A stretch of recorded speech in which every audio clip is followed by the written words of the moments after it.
இறைவன் எங்கே இருக்கிறான்? அதுதான் என் முதற் கேள்வி. மன்னா, இந்த பொற்கிண்ணத்தில் என்ன இருக்கிறது?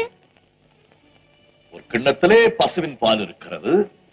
அந்த பாலுக்குள்ளே என்னென்ன இருக்கிறது? பாலுக்குள்ளே மோர், தயிர், வெண்ணெய், நெய் அனைத்தும் இருக்கிறது. அது எங்கே இருக்கிறது என்று சுட்டி காட்டுங்கள். அது அது அதற்குள்ளே இருக்கிறது. அப்படி சொன்னால் போதாது. பாலுக்குள்ளே நெய், தயிர், வெண்ணெய், மோர் எங்கே இருக்கிறது என்று தனித்தனியாக சுட்டி காட்ட வேண்டும். இதென்ன சிறுபிள்ளைத்தனமான கேள்வி?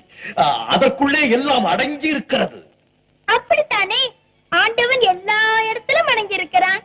இது புரியாமல் தாத்தாவிடம் இறைவன் எங்கே இருக்கிறான் என்று ஒரு கேள்வியை கேட்டீர்களாமே, இதற்கு எப்படி பதில் சொல்வது?